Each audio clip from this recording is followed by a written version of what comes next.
Hello everyone. जैसा कि हम लोग प्रीवियस लेक्चर में SN1 के बारे में पढ़े, SN1 के बारे में इंट्रोडक्शन सीखे, SN1 के बारे में हम लोग मैकेनिज्म सीखे और उसके बारे में स्टीरियो सीखे। तो आज हम लोग सीखने वाले हैं, जानने वाले हैं factor affecting unimolecular substitution reaction. तो सबसे पहले हम जानते हैं कि जनरल रिएक्शन क्या होता है। ये हम लोग का सबस्ट्रेट है, ठीक है। ये हम लोग का न्यूक्लियोफाइल है। और जब ये सब्स्टिट्यूशन का मतलब होता क्या है कि न्यूक्लियोफाइल इस पर अटैक करेगा तो ये एक्स यहाँ से निकल जाएगा और एक्स के बदले यहाँ पर न्यूक्लियोफाइल सब्स्टिट्यूट हो जाएगा। इस रिएक्शन मैकेनिज्म को सब्स्टिट्यूशन रिएक्शन मैकेनिज्म कहते हैं। अब जैसा कि हम लोग स्टार्ट किए थे SN1 रिएक्शन, SN1 में न्यूक्लियोफाइल जो होता है वो सॉल्वेंट ही होता है। SN1 में जो न्यूक्लियोफाइल होता है वो सॉल्वेंट होता है। तो हम लोग देखने वाले हैं कि फैक्टर क्या क्या होने वाला है, मतलब कि SN1 में सबस्ट्रेट क्या इफेक्ट करने वाला है, फिर न्यूक्लियोफाइल क्या इफेक्ट करने वाला है, और जो एक्स है यहाँ पर ये एक्स एक्स निगेटिव के फॉर्म में निकलेगा, इसको बोलते हैं लिविंग ग्रुप। लिविंग ग्रुप पर क्या असर पड़ने वाला है, क्या मतलब कि इस सबस्ट्रेट से, सॉल्वेंट से और लिविंग ग्रुप से SN1 के रेट पर क्या इफेक्ट करने वाला है, क्या फैक्टर होने वाला है जो SN1 पे चेंज कर सकता है। तो उसमें हम लोग अब देखने वाले हैं। तो यहाँ पर हम लोग समझ गए हैं ये क्या होता है, फिर आगे बढ़ते हैं। तो सबसे पहले बात आती है सबस्ट्रेट का। तो इससे पहले हम एक बार और रिकॉल करने वाले हैं मैकेनिज्म पार्ट को, ठीक है। तो मैकेनिज्म जो पार्ट होता है, सबसे पहला स्टेप क्या था, हम लोग देख चुके हैं। पहला स्टेप क्या था, फॉर्मेशन ऑफ कार्बोकैटायन, सबसे पहला इफेक्ट था। जैसे कि मैकेनिज्म क्या था कि ये 3 डिग्री हेलाइड है, तो यहाँ से पहले ये स्लो स्टेप था, यहाँ से कार्बोकैटायन का फॉर्मेशन हुआ था और यहाँ से लिविंग ग्रुप निकला था। सबसे पहला स्टेप क्या था, formation of carbocation. Second step क्या था कि सेकेंड स्टेप था हम लोग का यहाँ पर अटैक ऑफ सॉल्वेंट। ओके, अगर हम सॉल्वेंट ही H2O लेंगे तो फिर मैकेनिज्म क्या हो जाएगा। तो यहाँ पहले तो कार्बोकैटायन का फॉर्मेशन हुआ, फिर यहाँ पर वाटर आया और इस पे अटैक कर दिया, तो यहाँ पर फॉर्मेशन हुआ यहाँ अमोनियम आयन, ठीक है। फिर स्टेप 3 क्या था, स्टेप 3 था कि यहाँ से वाटर H2, यहाँ पर H2O का न्यूट्रलाइज होना, ठीक है। तो यहाँ से जो था ये वाटर जो अटैक मारा था, तो वाटर क्या करेगा, यहाँ से न्यूट्रलाइज होने के लिए दूसरा वाटर का मॉलिक्यूल इससे H को ले लेगा और यहाँ पर बन जाएगा OH बन जाएगा। बस इसे देख रहे हैं समझने के लिए। और यहाँ पर H3O प्लस बन जाएगा और जो X माइनस जो बाहर निकला था ये H ले लेगा यहाँ से, और यहाँ पर फॉर्मेशन हो जाएगा इससे H2O प्लस HX। तो ये हम लोग का मैकेनिज्म था, ठीक है। तो इसमें सबसे हम इसलिए इस मैकेनिज्म को बता रहे हैं क्योंकि हम इफेक्ट सबस्ट्रेट का देख रहे हैं, सबस्ट्रेट का क्या इफेक्ट होने वाला है। तो ये फॉर्मेशन ऑफ, यहाँ पर फॉर्मेशन ऑफ कार्बोकैटायन हुआ है, ठीक है। यहाँ फॉर्मेशन ऑफ कार्बोकैटायन हुआ है, तो ये क्या, एक तरह का सबस्ट्रेट, ये सबस्ट्रेट ही है, सबस्ट्रेट ही कार्बोकैटायन का फॉर्मेशन हुआ है। तो हम बोल सकते हैं कि जितना जल्दी यहाँ से कार्बोकैटायन का फॉर्मेशन होगा उतना SN1 का रेट ज़्यादा होगा, क्योंकि स्लो स्टेप तो यही है ना, स्लो स्टेप तो फॉर्मेशन ऑफ कार्बोकैटायन है। ये तो वाटर का कॉन्सेंट्रेशन क्या है, वाटर का कॉन्सेंट्रेशन बहुत ज़्यादा है, तो ये बस देख रहा है कि कार्बोकैटायन बने और ये अटैक करते, तो इस पे डिपेंड नहीं करा, डिपेंड सब किस पे कर रहा है? कार्बोकेटायन का फॉर्मेशन है। लेकिन हम सबका जो आरडीएस स्टेप है, रेट डिटरमाइनिंग स्टेप, बस यही है कि कार्बोकेटायन का फॉर्मेशन होने, मतलब कि जितना जल्दी कार्बोकेटायन का फॉर्मेशन होगा उतना ही रिएक्शन का रेट क्या होगा, इंक्रीज करेगा, उतना जल्दी ये स्टेप क्या होता है, फास्ट होता है। और फिर ये भी स्टेप क्या होता है, ये भी स्टेप फास्ट ही होता है। तो सब कुछ डिपेंड कर रहा है फॉर्मेशन ऑफ कार्बोकेटायन, मतलब कि जितना जल्दी कार्बोकेटायन का फॉर्मेशन होगा उतना ही रेट क्या होगा, इंक्रीज करेगा। तो फॉर्मेशन ऑफ कार्बोकेटायन किस पे डिपेंड कर रहा है? ये डिपेंड करता है stability of carbocation, stability of carbocation. हम लोग जानते हैं कि कार्बोकेटायन का स्टेबिलिटी रेट क्या होता है। अगर हम स्टेबिलिटी ऑफ कार्बोकेटायन देखने जाते हैं तो सबसे पहले क्या बोलते हैं कि 3 डिग्री कार्बोकेटायन मोर स्टेबल होता है, फिर 2 डिग्री होता है, फिर 1 डिग्री होता है, ऐसे चलते रहता है। रीजन क्या होता है, क्योंकि जब हम 3 डिग्री का बात करते हैं तो 3 डिग्री में क्या होता है ना, कि 3 डिग्री में 9 अल्फा हाइड्रोजन होते हैं। ठीक है, ये प्लस चार्ज है। तो ये हाइड्रोजन इसके साथ क्या करेगा, हाइपर कंजुगेशन करेगा। यहाँ भी ये हाइपर कंजुगेशन करेगा और यहाँ भी हाइपर कंजुगेशन करेगा। और ये सिग्मा बॉन्ड है तो सिग्मा बॉन्ड इसमें रोटेट करते पूरा हाइड्रोजन का पोजीशन एक जगह लाएगा और जिसके कारण इसका पी क्या करेगा, इंटरमिक्स करेगा, इसके साथ कंजुगेशन में जाएगा। जैसे कि हम दिखा देते हैं, ये हम लोग का एक कार्बन है और ये हम लोग का क्या है, ये पी ऑर्बिटल है। ठीक है, और यहाँ पर हम लोग का दूसरा कार्बन है और ये यहाँ पर ये क्या है, दूसरा हाइड्रोजन एटम है जो कि इससे क्या है, अटैच्ड है। ठीक है, इसी प्रकार इधर भी क्या होगा, हाइड्रोजन होगा और इसी इधर भी क्या होगा, हाइड्रोजन होगा। और ये क्या है, सिग्मा बॉन्ड है, ये सिग्मा बॉन्ड है तो इसके साथ क्या करेगा, ये ऐसे ओवरलैप रहता है। तो इधर भी तो 3 3 हाइड्रोजन है ना, तो ये भी तो ऐसा ही होगा। और इधर भी 3 3 हाइड्रोजन है तो ये भी कुछ ऐसा होगा। तो यहाँ पर होता क्या है ना, कि इसका जो पी ऑर्बिटल है, ये प्लस चार्ज, यहाँ पर ये पी ऑर्बिटल है और ये जो सिग्मा बॉन्ड है ये इसके साथ इंटरेक्ट करता है। ठीक है, ये इसके साथ इंटरेक्ट करके ये बॉन्ड टूट के इसके साथ हाइपर कॉन्जुगेशन करता है। ठीक है, तो अगर ये हाइपर कॉन्जुगेशन कर गया, फिर अगला ये भी हाइपर कॉन्जुगेशन इसी प्रकार करेगा, फिर ये भी हाइपर कॉन्जुगेशन करेगा। लेकिन देखते हैं ये हाइपर कॉन्जुगेशन, ये जो हाइड्रोजन है ये सब हाइपर कॉन्जुगेशन कैसे करता है, क्योंकि ये सिग्मा बॉन्ड है। सिग्मा बॉन्ड क्या कर सकता है, यहाँ से रोटेशन कर सकता है।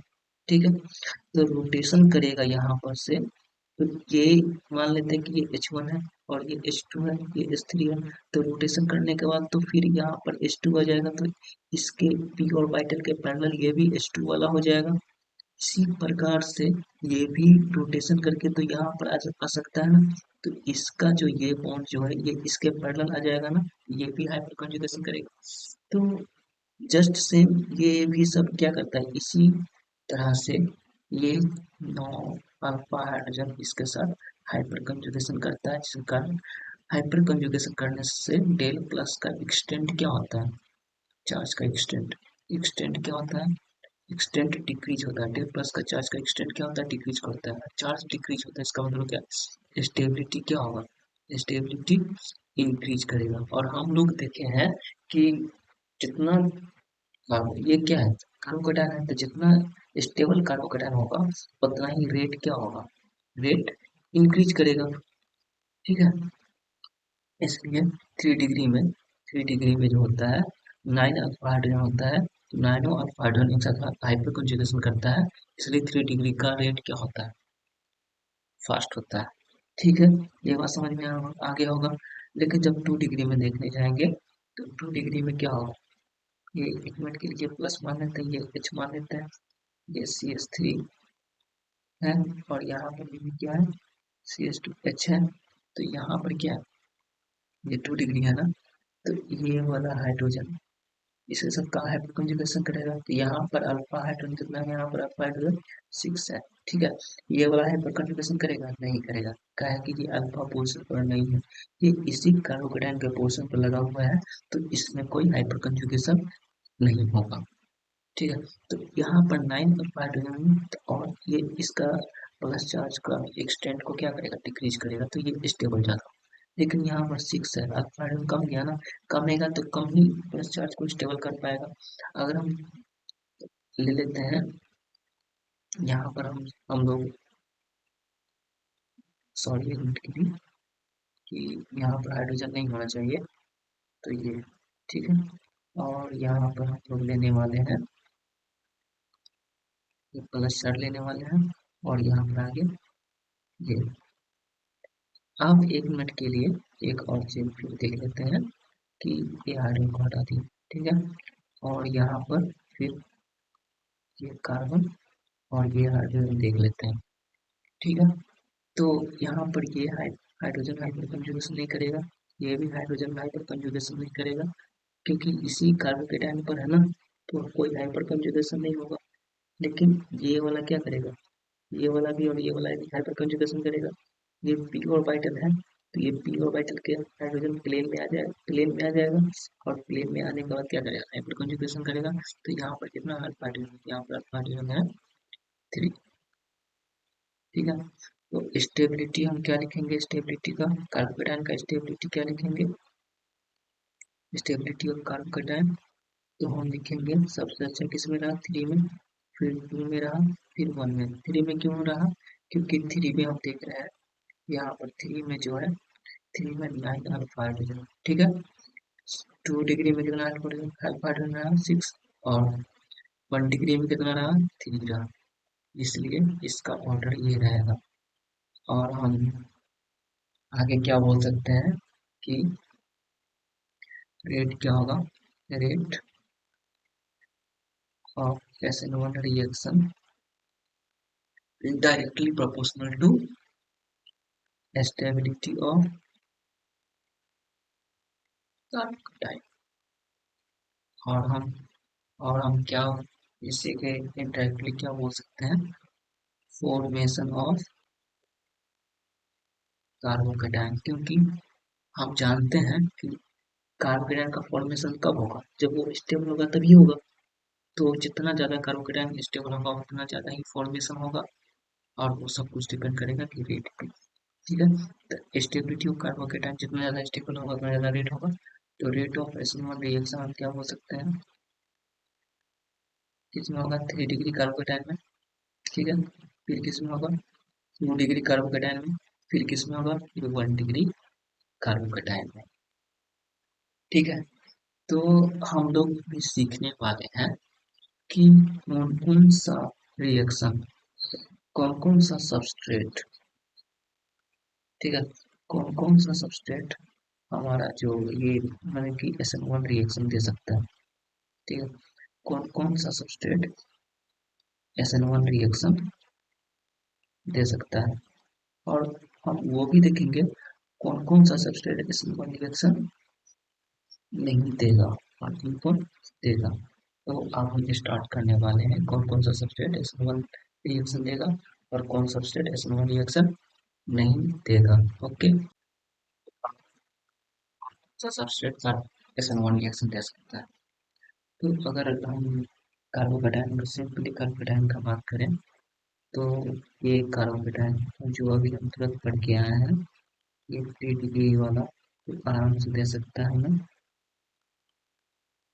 2 डिग्री वाला भी दे देगा आराम से, लाइक 6 अल्फा हाइड्रोजन। फिर 1 डिग्री में थोड़ा थोड़ा प्रॉब्लम आने लगता है, क्योंकि यहाँ पर बस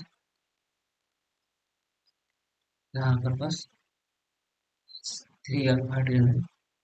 ठीक है, ये फोर्सली SN1 रिएक्शन देगा, जो हम बात करने वाले हैं, हेलोजेनस नेचर लगता है इसमें। ठीक है, और ये किसी में भी फोर्सली देने वाला है, लेकिन जनरली ये दोनों नहीं देता है। ठीक है, जब हम एलाइनिक का बात करेंगे, तो एलाइनिक कार्बोकेटाइन का मतलब क्या होता है कि डबल बॉन्ड के अल्फा पोजीशन पर कार्बोकेटायन लगा होगा तो उसे एल्काइलिक कार्बोकेटायन बोलते हैं। अब ये हम बोले हैं कि जो कार्बोकेटायन स्टेबल होगा वही SN1 दे सकता है। तो यहाँ पर देखिए ये 9 अल्फा था, यहाँ पर देखिए यहाँ पर 6 अल्फा 12 था, यहाँ पर क्यों नहीं दे रहा था, क्योंकि 3 अल्फा 12। यहाँ पर क्या हो रहा था, क्योंकि यहाँ पर क्या हो रहा था, यहाँ पर 3 अल्फा 12, यहाँ पर 0 अल्फा 12। ठीक है, लेकिन यहाँ पर क्या है कि ये वाला रिजोनेंस में जा सकता है। ठीक है, रिजोनेंस में जाएगा तो ये कार्बोकेटायन क्या हो जाएगा, स्टेबल हो जाएगा, तो ये SN1 रिएक्शन शो करेगा। ठीक है, अगर हम ऐसा कुछ लगा देंगे तो बताइए ये शो करेगा SN1 रिएक्शन, ये शो करेगा। हाँ, ये शो कर जाएगा ताकि इधर से भी कंजुगेशन होगा और इधर से भी कंजुगेशन होगा, क्योंकि शो कर जाएगा, ये SN1 रिएक्शन दे देगा। ठीक है, और अगर ऐसा भी कर सकते हैं, ये CH C CH CH2 CH CH2, यहाँ पर कार्बोकेटायन है, इधर से भी चला जाएगा, इधर से भी चला जाएगा, इधर से भी चला जाएगा। तो अगर हम रेट 1 मिनट के लिए देखते हैं किसका रेट ज़्यादा होगा, कौन सा कार्बोकेटायन का रेट ज़्यादा होगा, तो सबसे ज़्यादा इसका होगा ना, क्या कि यहाँ पर क्या लगा हुआ है, यहाँ पर 3 एलाइलिक कार्बोकेटायन, यहाँ पर भी है, यहाँ पर भी है और यहाँ पर भी है। यहाँ पर कितना एलाइलिक कार्बोकेटायन है, यहाँ पर 2। ठीक है, और यहाँ पर क्या है, यहाँ पर बस 1 है। तो अगर रेट हम 1 2 3 में देखते हैं तो सबसे ज़्यादा क्या होगा, 3 का होगा, फिर किसका होगा, 2 का, और फिर किसका होगा, 1 का। इसमें अगर रेट देखने जाएंगे 1 2 3 4, इससे ज़्यादा किसका होगा, 1 का, फिर किसका होगा, उसके बाद फिर किसका होगा, 2 का। ठीक है, 3 तो देगा ही नहीं, और 3 मुझे लगता है, और 4 भी क्या होता है मुझे, तो इसके रेट के बारे में मालूम बात करें, ये इससे ज़्यादा ही होगा। ठीक है, ये जल्दी रिएक्शन नहीं करता है। ठीक है, तो हम बेंजाइलिक का बात करते हैं। बेंजाइलिक किसको बोलते हैं, बेंजाइलिक वो कार्बोकेटायन होता है कि बेंजीन के अल्फा हाइड्रोजन पे तो हम यहाँ बेंजाइलिक के बारे में देख रहे थे। बेंजाइलिक कार्बोकेटायन से बोलते हैं जो बेंजीन के बगल में जो कार्बोकेटायन होता है। ठीक है, ये इसे बेंजाइलिक कार्बोकेटायन बोलते हैं। बेंजीन का पूरा इसके साथ हाइपर कंजुगेशन करेगा। ठीक है, तो ये क्या होगा, हाइपर कंजुगेशन करेगा, तो ये सॉरी रेजोनेंस करेगा बेंजीन के साथ, कंजुगेशन में जाएगा, इसलिए स्टेबल होगा। तो ये एक बेंजीन, अगर मान लीजिए कि हम यहाँ पर 2 बेंजीन लगा देंगे यहाँ, और ऐसे इस टाइप से, तो ये, और ये भी कंजुगेशन में जाएगा, और ये भी पूरा पार्ट कंजुगेशन में जाएगा, तो ये और ज़्यादा स्टेबल हो जाएगा। और अगर हम यहाँ पे इन बेंजीन को लगा दे तो यहाँ पर बन जाएगा, यहाँ तीनों पार्ट इसका कंजुगेशन में चला जाएगा, तो ये ज़्यादा और ज़्यादा स्टेबल हो जाएगा। तो 1 मिनट के लिए अगर इसको हम लिखेंगे, इसको ऐसे लिखें, ये 1 है, ये 2 है, और ये 3 अगर है, तो सबसे ज़्यादा स्टेबल क्या होगा, 3 होगा, क्योंकि 3 तीनों बेंजीन एक साथ कंजुगेशन में जाएगा तो पॉजिटिव चार्ज का एक्सटेंट को डिक्रीज करेगा और ये ज़्यादा स्टेबल होगा। फिर 2 बेंजीन इसका एक्सटेंट को डिक्रीज करेगा, 1 में इतना ज़्यादा नहीं हो पाएगा, इसलिए 3, फिर 2, और फिर क्या हो जाएगा, 1। जितना ज़्यादा कंजुगेशन होगा उतना ज़्यादा कार्बोकेटायन स्टेबल होगा, और उतना जल्दी कार्बोकेटायन का फॉर्मेशन हो जाएगा, और उतना ही फास्ट SN1 रिएक्शन दिखाएगा। ठीक है, तीसरा एरोमेटिक। एरोमेटिक का मतलब होता है कि, देख लीजिए कि ये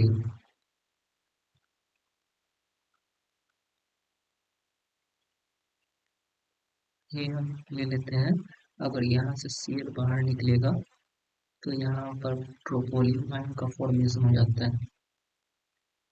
ठीक है, और ये ट्रोपोलियम आयन क्या होता है, कंजुगेशन में जाएगा। और ये ट्रोपोनियम है, एरोमेटिक नेचर का होता है, क्योंकि इसमें 6 पाई इलेक्ट्रॉन है। अकल रूल जो फॉलो करता है वो एरोमेटिक नेचर का होता है, और 6 पाई इलेक्ट्रॉन अकल रूल से आता है, इसलिए ये ज़्यादा स्टेबल होगा। ये कंपाउंड, इसका मतलब ये कार्बोकेटाइन ज़्यादा स्टेबल होगा, और कार्बोकेटाइन ज़्यादा स्टेबल होगा, तो ये रिएक्शन दिखाएगा। और अगर हम ले लेते हैं इस पार्ट को, ये भी क्या है, कार्ब, ये भी एरोमेटिक होगा, 2 पाई इलेक्ट्रॉन है, 2 पाई इलेक्ट्रॉन, ये भी क्या है, एरोमेटिक है, तो ये भी स्टेबल होगा, और ये भी SN1 रिएक्शन दिखाएगा। अगर हम इसको भी ले लेते हैं, ये भी क्या होगा, SN1 रिएक्शन दिखाएगा।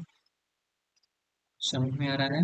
तो ये एरोमेटिक नेचर का, इसलिए एरोमेटिक का जो कार्बोकेटाइन होता है, एरोमेटिक सिटी पाने के लिए जो प्लस चार्ज बना है यहाँ पर, ये CH निकलेगा, तो ये प्लस चार्ज एरोमेटिक का पार्ट है, इसलिए ये ज़्यादा स्टेबल है, इसलिए SN1 में पार्टिसिपेट होगा। ये भी प्लस चार्ज एरोमेटिक का पार्ट है, ये भी SN1 में पार्टिसिपेट होगा। लेकिन अगर एक और एग्जांपल लेते हैं इसका, प्लस, तो ये प्लस एरोमेटिक का पार्ट है, नहीं, ये प्लस यहाँ, ये इतना ही एरिया, इतना ही पार्ट एरोमेटिक है, 6 पाई इलेक्ट्रॉन है, ये प्लस चार्ज के कारण एरोमेटिक नहीं हुआ है, ठीक है, लेकिन ये प्लस चार्ज के कारण एरोमेटिक हुआ है, इसलिए ये प्लस चार्ज एरोमेटिक का पार्ट नहीं है। लेकिन ये प्लस चार्ज जो है, ये प्लस चार्ज के कारण ही ये एरोमेटिक का पार्ट है, ये भी प्लस चार्ज के कारण एरोमेटिक का पार्ट है, यहाँ पे भी प्लस चार्ज के कारण एरोमेटिक का पार्ट है, इसलिए ये ज़्यादा स्टेबल होगा, और ये वाला क्या होगा, कम स्टेबल होगा। तो सबसे ज़्यादा ये, फिर ये, और फिर ये, ठीक है, ये वाला, ये ये बात समझ में आ गया होगा। ठीक है, आगे बढ़ते हैं। अब अल्फा हाइड्रोजन का, हाइड्रोजन ग्रुप पर आते हैं। अल्फा हाइड्रोजन ग्रुप का क्या होता है, ओके। तो अल्फा हाइड्रोजन ग्रुप का मतलब ये होता है कि अगर हम ये ले लेते हैं सी और CH3 एंड CH3, और यहाँ पर CH2 ले लेते हैं, तो यहाँ से ये Cl हटेगा, और जैसे ही यहाँ से हटेगा तो यहाँ पर आ जाएगा CH2 प्लस आ जाएगा, और ये लोन पेयर क्या करेगा, प्लस के साथ कंजुगेशन में जाएगा, कंजुगेशन जाते ही ये प्लस चार्ज को क्या करेगा, स्टेबल करेगा, और स्टेबल करेगा तो ये प्लस चार्ज क्या होगा, स्टेबल हो जाएगा। वैसे ही इसमें भी क्या होगा, ये आयोडीन यहाँ से हटेगा, और आयोडीन अगर यहाँ से हटेगा तो ये NCH3, यहाँ पर CH2 बने, CH2 प्लस बनेगा, और ये क्या करेगा, इसको स्टेबल करेगा। तो क्वेश्चन क्या है कि ये दोनों में स्टेबल कौन ज़्यादा रहेगा। तो अगर स्टेबिलिटी का बात करेंगे, ये ऑक्सीजन एटम है, और यहाँ पर नाइट्रोजन एटम है, और हम जानते हैं कि इलेक्ट्रोनेगेटिव ऑक्सीजन का ज़्यादा है, नाइट्रोजन का क्या है, कम है।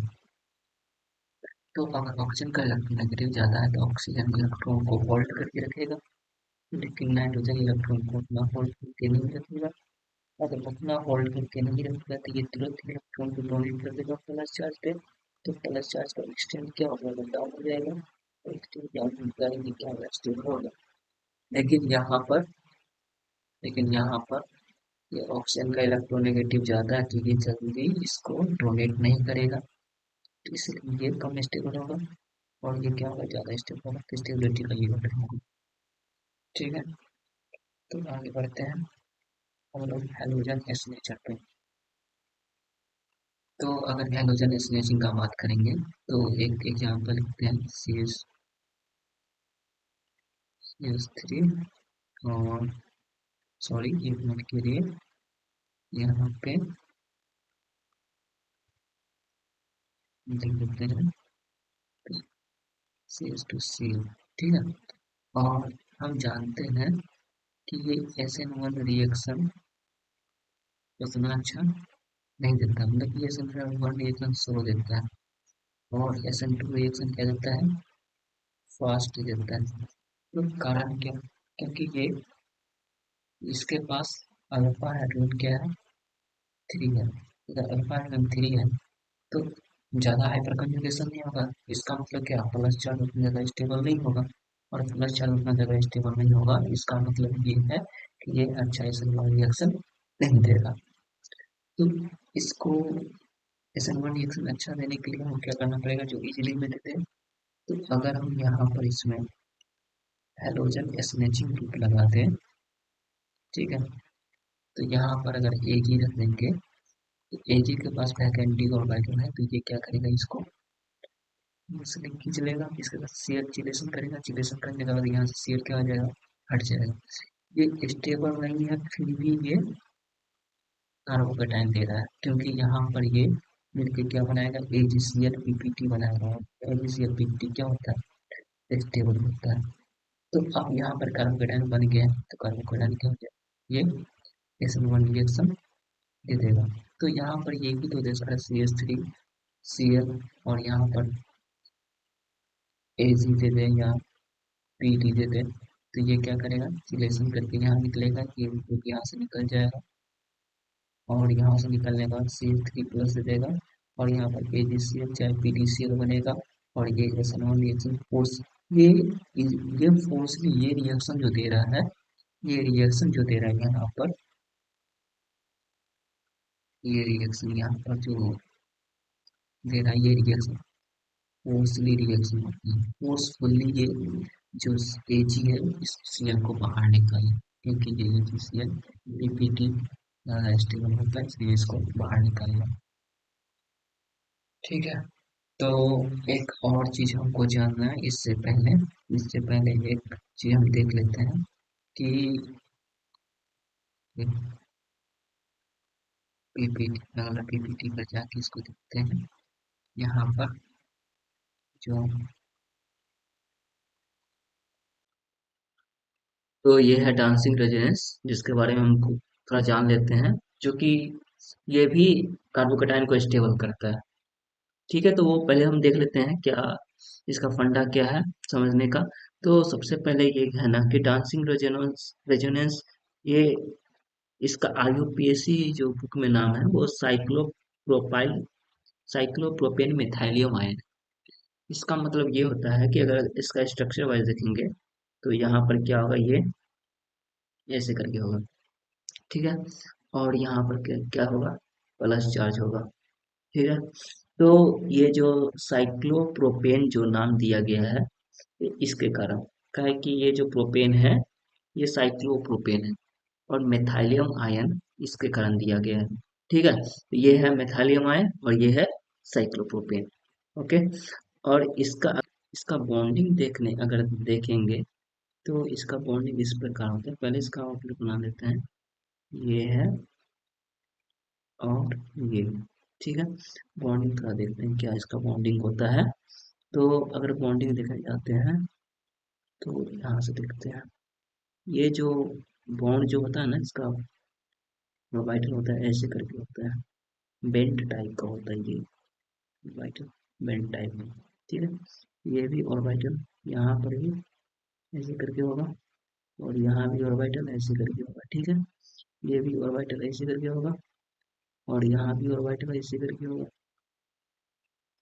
और यहाँ पर जो मेथाइलियम है, मेथाइलियम का मतलब CH2+ है, और CH2+ का मतलब क्या, यहाँ पर क्या होगा, यहाँ पर एक p ऑर्बिटल होगा, ठीक है। यहाँ पर एक p ऑर्बिटल होगा। ये p ऑर्बिटल कैसे होता है, ये p ऑर्बिटल ऐसे करके यहाँ पे लगा रहता है, ठीक है, क्योंकि यहाँ पर प्लस चार्ज होगा तो p ऑर्बिटल हो गई, ठीक है। तो अब देखते हैं यहाँ पर होता क्या है।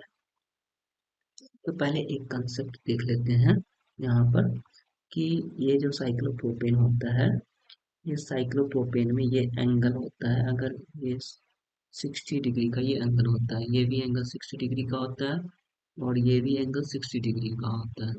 लेकिन इसका अगर हाइब्रिडेशन देखने जाते हैं, तो ये हाइब्रिडेशन sp3 होता है, ठीक है। ये भी हाइब्रिडेशन क्या होगा, ये भी हाइब्रिडेशन sp3 होगा, और ये भी हाइब्रिडेशन sp3 होगा, ठीक है, सब sp3 होगा। और हम जानते हैं कि sp3 में थीटा कितना होता है, बॉन्ड एंगल कितना होता है, 109 डिग्री। तो यहाँ पर इसको मिल कितना रहा है, यहाँ पर थीटा ये एक्सपेक्टेड था, एक्सपेक्टेड थीटा था, लेकिन इसको मिल कितना रहा है, जो ओरिजिनल में जो है थीटा यहाँ पर 60 डिग्री है। ठीक है, तो इसको 60 डिग्री है, लेकिन ये कितना चाह रहा था, ये अगर sp3 ही है तो इसको 109 डिग्री 28 मिनट हो 109 डिग्री होना चाहिए, लेकिन यहाँ पर क्या है कि इसको मिल रहा है 60 डिग्री, इसको मिल रहा है। ठीक है, इसको मिल 60 डिग्री रहा है, इसको चाहिए था 109 डिग्री 28 मिनट चाहिए था, 109 डिग्री 28 मिनट चाहिए था, लेकिन इसको कितना मिला 60 डिग्री। तो यहाँ पर होता क्या है ना कि इसका डिफरेंस अगर देखने जाएंगे डेल्टा थीटा का, तो यहाँ पर 109 और 60 डिफरेंस करने जाएंगे तो यहाँ पर 49 डिग्री इसको और चाहिए। ठीक है, इसको चाहिए 49 डिग्री, मिल कितना रहा है, मिल रहा है 60 डिग्री। तो ये है ना कि ये इसके कारण ये स्टेबल नहीं हो पाता है, काहे कि अगर हम 109 डिग्री अगर एक्सपेक्ट करेंगे तो यहाँ कुछ ऐसे करके 109 डिग्री होना चाहिए, यहाँ पर कुछ ऐसे करके 109 डिग्री 28 मिनट होना चाहिए, लेकिन ये अगर इतना ही में ही है तो ये जो बॉन्ड दिखाई दे रहा है, ये बॉन्ड बहुत ज्यादा ही स्ट्रेन रहेगा, क्योंकि इसको 109 डिग्री चाहिए था, लेकिन 60 डिग्री, तो ये स्ट्रेन रहेगा। और स्ट्रेन होने का कारण ये बॉन्ड क्या होता है, ये रिएक्टिव नेचर का होता है। ठीक है, स्ट्रेन होने का कारण ये क्या हो जाता है, रिएक्टिव नेचर का। तो ये रिएक्टिव नेचर होने के कारण ये क्या करना चाहता है ना, जैसे जैसे ही जो पॉजिटिव चार्ज दिखता है तो ये न्यूक्लियोफाइल की तरह बिहेव करेगा, क्या है कि पॉजिटिव चार्ज तो इलेक्ट्रोफिलिक नेचर का होता है, तो ये अगर न्यूक्लियोफाइल की तरह बिहेव करेगा तो यहाँ से ये टूट जाएगा। ठीक है, ये यहाँ से भी टूट सकता है और यही हो सकता है। ठीक है, तो अगर यहाँ से टूट जाता है, मान लेते हैं कि ये पॉइंट से अगर टूटता है, यहाँ से अगर टूट जाएगा तो यहाँ पर होगा क्या, यही पॉइंट बस ले रहा है, तो यहाँ पर क्या होगा कि ये वाला, ये तो पी ऑर्बिटल ऐसे ही रहेगा, और ये वाला भी तो अगर ये टूट गया है तो ये इसके पैरेलल आ जाएगा ना, क्योंकि अगर ये टूट रहा है इसके साथ, अगर पैरेलल आ जाएगा, ये पैरेलल आ जाएगा तो इसमें क्या होगा ना कि ये पैरेलल आने के कारण इसमें ये जो बॉन्ड का फॉर्मेशन होता है, ये पाई बॉन्ड का फॉर्मेशन होता है पैरेलल आने। ठीक है, कहीं हम जानते हैं कि अगर पी ऑर्बिटल अगर अगर पी ऑर्बिटल ऐसे करके साइड वाइज अगर ओवरलैपिंग करे तो इसको हम पाई बॉन्ड बोलते हैं। तो यहाँ पर पाई बॉन्ड का फॉर्मेशन होगा और यहाँ पर पॉजिटिव चार्ज का फॉर्मेशन हो जाएगा। ठीक है, पॉजिटिव चार्ज का फॉर्मेशन हो जाएगा।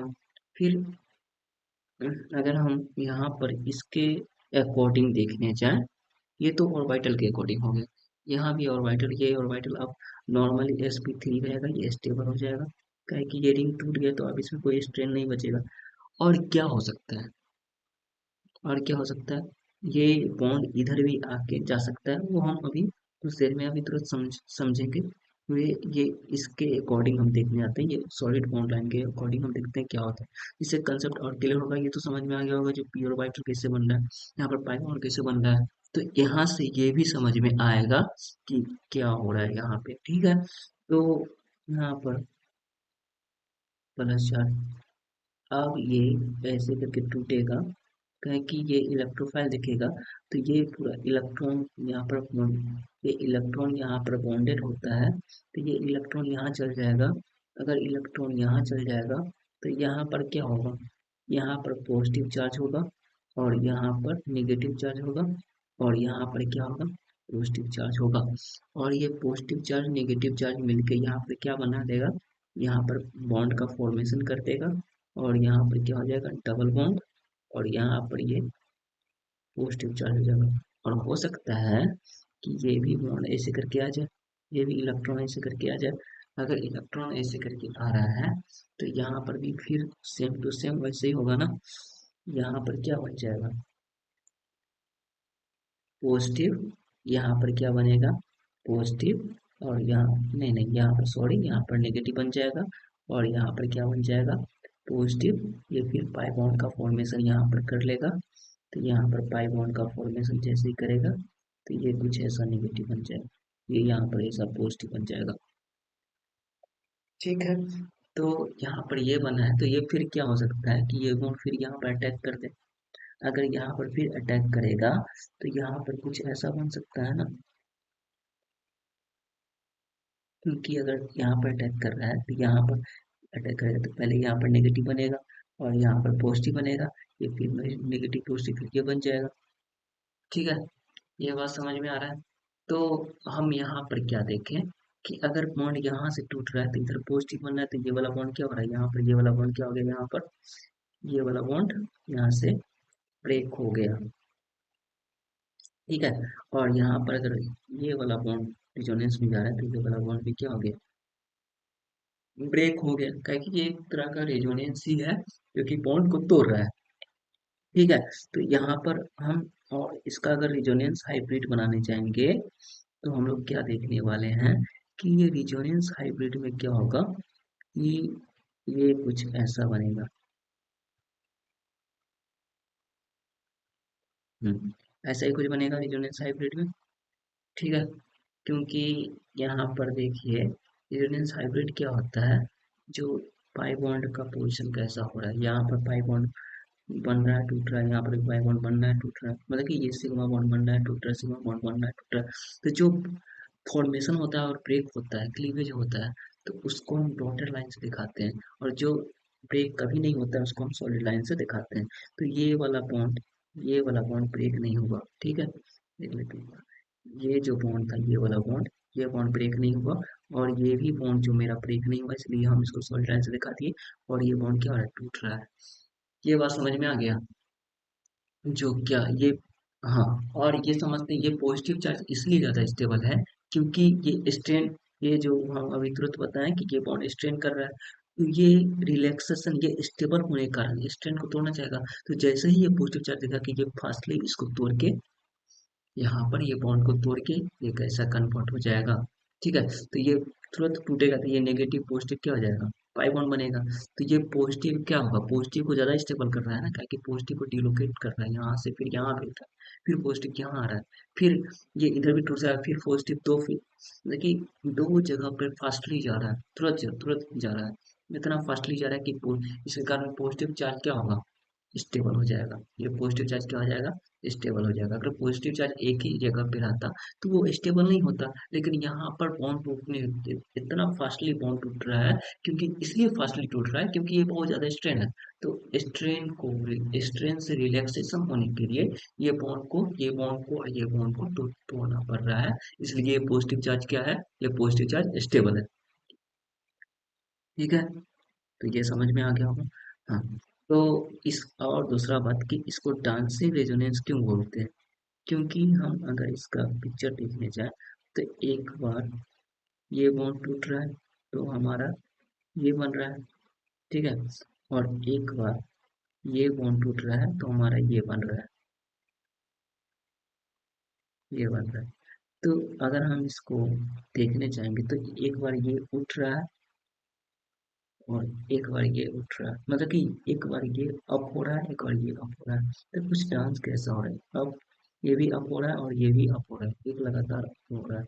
लेकिन ये जो डांसिंग रेजोनेंस है ना, ये आईयूपीएसी बुक में नहीं लिखा हुआ है, बस लोग अपने अकॉर्डिंग इसका नाम दे दिए, जैसा इसका ऑब्जर्वेशन किए कि कुछ ये बॉन्ड डांस के ऐसा एक बार ये ऊपर हो रहा है, फिर नीचे हो रहा है, फिर एक बार ये ऊपर हो रहा है, नीचे हो रहा है, इसलिए इसका नाम डांसिंग रेजोनेंस रख दिए। ठीक है, तो इसमें इसमें कोई लेना देना नहीं है इससे, लेकिन हाँ ऑब्जर्वेशन के हिसाब से अकॉर्डिंग नाम रख दिए। लेकिन जो मेन इसका नाम है आईयूपीएसी के अकॉर्डिंग, इस आईयूपीएसी बुक में जिसका नाम है, इसका नाम है साइक्लोप्रोपेन मिथाइल आयन। ठीक है, तो हम देख लेते हैं एक बार इसका स्टेबिलिटी देख लेते हैं। ठीक है, स्टेबिलिटी पर क्या हो रहा है कि जैसे क्वेश्चन एक लिखते हैं कि ये एक ले लेते हैं। ठीक है, ये प्लस चार्ज, और एक बार हम ले लेते हैं ये प्लस चार्ज, और एक बार हम ले लेते हैं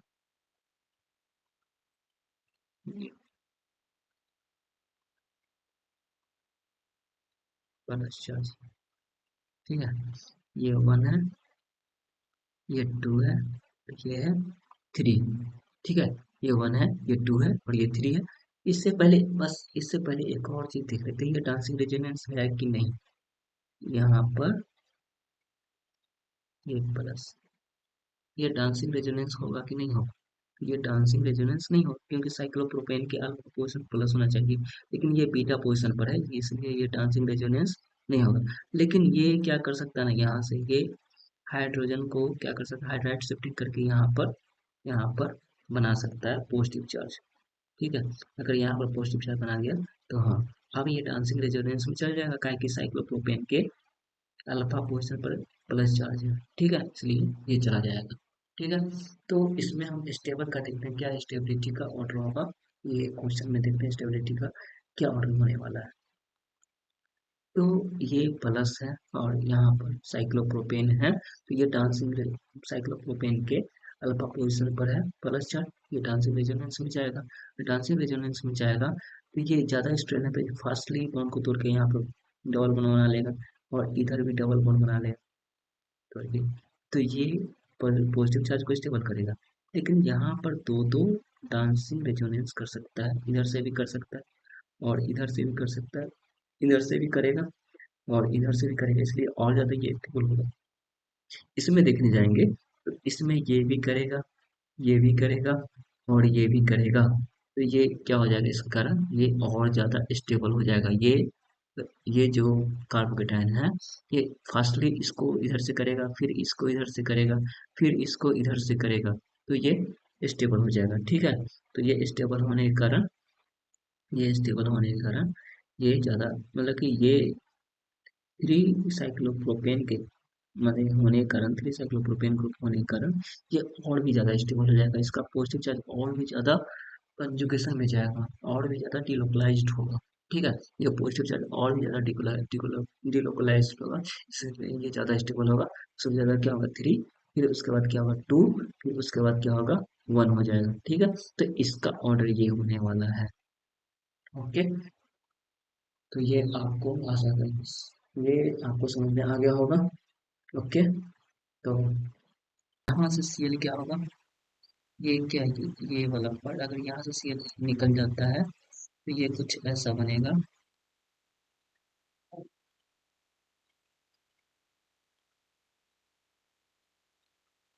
सॉरी, ये ऐसा कुछ बनेगा।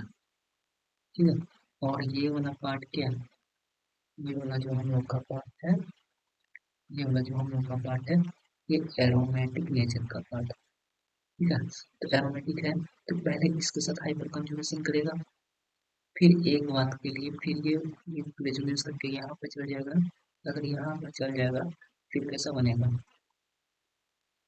फिर क्या बनेगा यहाँ पे,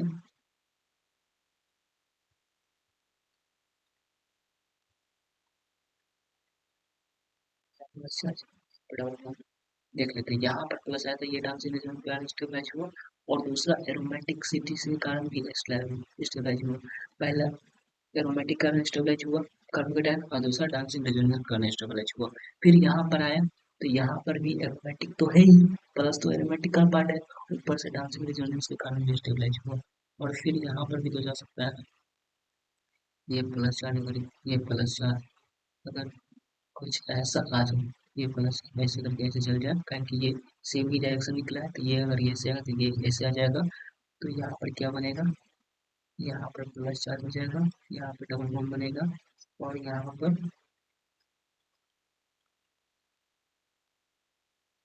तो ये देखिए यहाँ पर क्या होगा कि पहला तो ये एरोमेटिक नेचर का है, और दूसरा बात कि यहाँ पर डांसिंग रेजोनेंस है, और ज़्यादा स्टेबलाइज करेगा। तो ये जो कंपाउंड है ना, ये कंपाउंड अगर सीएल लगा हो तो सीएल तुरंत हट जाएगा, हटने में कुछ देर भी नहीं लगाएगा, क्योंकि ये एरोमेटिक से स्टेबलाइज हो रहा है, और रेजोनेंस करते करते थ्री डांसिंग रेजोनेंसेस को क्या कर रहा है, और ज़्यादा स्टेबलाइज बना रहा है, और ज़्यादा स्टेबलाइज बनाने के लिए ये यूनिवर्स का सबसे स्टेबल कार्बोकेटाइन देगा। ठीक है, क्योंकि यहाँ पर कारण क्या है, पहला एरोमेटिसिटी, और दूसरा कारण क्या है, दूसरा कारण है सीपीएम, या आप बोल सकते हैं डांसिंग रेजोनेंस। ठीक है। ताकि डांसिंग रेजोनेंस फास्टली कार्बोकेटायन को स्टेबल करता है, क्योंकि ये ज्यादा स्ट्रेन होता है तो स्ट्रेन को रिलैक्स होने के लिए तुरंत कार्बोकेटायन को स्टेबल करता है। ठीक है, तो ये भी हम देख चुके हैं। हाँ, ये एक हाइपोथेटिकल कंपाउंड है। ठीक है, ये एक हाइपोथेटिकल, ये सही का कंपाउंड नहीं है, लेकिन एक बस आइडिया देने के लिए बताने जा रहे हैं। क्योंकि ये क्या होगा कि ये जो कंपाउंड है यहाँ पर पहले ये क्या है, ये जो कंपाउंड है यहाँ पर, एक मिनट के लिए, ये प्रोपोलियम आयन है। ठीक है, प्रोपोलियम आयन, प्रोपोलियम आयन 6 इलेक्ट्रॉन, ये इलेक्ट्रिसिटी का पहला बात, तो ये क्या है, एरोमेटिक नेचर का है। और दूसरा बात क्या है कि अगर ये यहाँ पर क्या करेगा कि डांसिंग रेजोनेंस है ना, क्या कि ये इसके बगल में है तो ये डांसिंग रेजोनेंस दिखाएगा, और डांसिंग रेजोनेंस दिखाएगा तो ये क्या करेगा, स्टेबल करेगा। तो एक मिनट के लिए सोचिए कि ये यहाँ पर आ जाएगा तो ये प्लस चार्ज यहाँ पे बनेगा, तो ये भी क्या करेगा, डांसिंग रेजोनेंस के साथ स्टेबल करेगा। प्लस चार्ज अगर यहाँ पर आए तो ये भी यहाँ पर आएगा तो ये प्लस चार्ज यहाँ पर बनेगा, तो ये भी डांसिंग रेजोनेंस के साथ स्टेबलाइज हो गया, तो ये भी प्लस चार्ज के यहाँ पर आएगा, तो ये भी यहाँ पर डांसिंग का स्टेबलाइज होगा। ये प्लस चार्ज यहाँ पर आ गया तो यहाँ पर भी तो डबल बॉन्ड बना होगा यहाँ आगे जाने के कारण, तो ये सब पर प्लस प्लस चार्ज आने के कारण यहाँ पर डांसिंग रेजोनेंस के कारण क्या होगा, ये जगह स्टेबलाइज। ये अभी तक तो पाया नहीं गया, लेकिन हाइपोथेटिकल हम दिए आइडिया लेने के लिए कितना ज्यादा स्टेबलाइज हो सकता है। तो यहाँ पर 7 डांसिंग रेजोनेंस है, और ऊपर से टी ट्रोपोलियम आयन का एरोमेटिक नेचर कारण ये मोस्ट स्टेबल, अगर ये कंपाउंड होगा उससे भी ज्यादा स्टेबल बनेगा, जो कि हम यहाँ पर देख चुके हैं। ये वाला कंपाउंड से भी ज्यादा स्टेबल होगा। ठीक है, ये वाला कंपाउंड से भी ज्यादा स्टेबल होगा। ठीक है, तो ये बस एक रफ आइडिया था हम लोगों को समझने के लिए कि ये कंपाउंड तो होता नहीं है, बस रफ आइडिया दिए इसके बारे में। ठीक है, तो भी हम लोग देख लिए कि कौन कौन सा कंपाउंड है जो SN1 रिएक्शन दे सकता है, लेकिन अब हम देखने वाले हैं कौन ऐसा कंपाउंड है जो SN1 रिएक्शन नहीं देगा। तो उसमें पहला जो है, उसमें जो पहला हम लोग का है वो 1 डिग्री कार्बोकेटाइन है। ठीक है, 1 डिग्री कार्बोकेटाइन जो है वो SN1 रिएक्शन नहीं देगा। क्यों नहीं देगा, क्यों नहीं देगा, क्योंकि अगर हम देखने चाहें यहाँ पर CH3, और यहाँ पर हम अगर OH लगा देते हैं, तो अगर वहाँ पर प्रोटेनेशन अगर हो जाता है तो यहाँ प्लस चार्ज बनेगा, ये अगर निकल जाता है तो ये यहाँ पर CH3 प्लस बन जाता है, और ये CH3 प्लस को यहाँ पर कोई भी अल्फा हाइड्रोजन नहीं, क्योंकि क्योंकि अल्फा हाइड्रोजन ही इसको स्टेबल बनाता है, और वो अल्फा हाइड्रोजन 6 होना चाहिए या 5 होना चाहिए, लेकिन उससे कम नहीं होना चाहिए, क्योंकि वो उतना स्टेबल नहीं बन पाता है, तो वो SN1 रिएक्शन नहीं देगा। तो यहाँ पर ये जो इस पे कोई अल्फा हाइड्रोजन है ही नहीं, तो ये SN1 रिएक्शन नहीं देगा। लेकिन जैसे ही हम हाइड्रोजन लाते हैं यहाँ पर, अभी हम पढ़े थे कि हाइड्रोजन जैसे ही लाते हैं Cl, ये SN1 रिएक्शन फोर्सफुली करता है, क्योंकि ये Ag और Pd के साथ क्या बनाता है, ये Ag Pd के साथ प्रेसिपिटेट बनाता है, AgCl या PdCl, यही प्रेसिपिटेट बनाता है। प्रेसिपिटेट बनाने के चक्कर में ये CH3 प्लस बन जाता है, उसके बाद ये कार्बोकेटाइन फोर्सली बन जाता है, बन जाएगा तो फिर SN1 रिएक्शन देगा। लेकिन इसको पता है कि अगर यहाँ पर हाइड्रोजन में नेचर ग्रुप नहीं है तो ये निकलेगा ही नहीं, निकलेगा नहीं तो ये CH3 प्लस बनेगा नहीं, अगर नहीं बनेगा तो वो SN1 रिएक्शन इसमें होगा ही नहीं। ये भी अगर यहाँ से H प्लस के प्रेजेंस में यहाँ से निकालेंगे तो ये भी CH3 CH2 पॉजिटिव बनेगा, तो ये नॉर्मली SN1 रिएक्शन नहीं रहेगा, क्योंकि यहाँ पर अल्फा हाइड्रोजन कितना है, 3 है। अगर अल्फा हाइड्रोजन 3 है तो उतना स्टेबल हो ही नहीं पाता है कार्बोकेटाइन, अगर हो ही नहीं पाएगा तो SN1 रिएक्शन नहीं देगा। क्योंकि हम पढ़े हैं कि SN1 रिएक्शन कब होता है, जब कार्बोकेटाइन स्टेबल होगा, अगर स्टेबल होगा तभी वो SN1 रिएक्शन देगा, लेकिन इस केस में कार्बोकेटाइन स्टेबल है ही नहीं। ठीक है, तो अगर हम यहाँ पर देखने जाएंगे, ये जो अल्फा कीटो हेलो ग्रुप अगर कोई भी लिविंग ग्रुप लेते हैं तो यहाँ पर क्या बनेगा, RCO CH2 पॉजिटिव, तो इस पे भी कोई अल्फा हाइड्रोजन नहीं, ऊपर से ये माइनस आई शो करेगा, माइनस आई शो करेगा तो प्लस चार्ज को और डीस्टेबल बनाएगा, तो ये SN1 रिएक्शन नहीं देगा। ठीक है, इसमें जो है अगर यहाँ से हम Cl हटाएंगे तो यहाँ पर ये कुछ ऐसा कंपाउंड बनेगा, और ये कुछ जो कंपाउंड बना है वो एंटी एरोमेटिक होता है। एंटी एरोमेटिक है तो ये SN1 रिएक्शन नहीं देगा। एंटी एरोमेटिक है तो ये SN1 रिएक्शन नहीं देगा, इसलिए ये भी जो ग्रुप होता है, अगर ग्रुप ऐसा लिविंग ऐसा ग्रुप किसी लगा होगा जो निकलने के बाद अगर एंटी एरोमेटिक बन रहा है तो वो SN1 रिएक्शन नहीं देगा।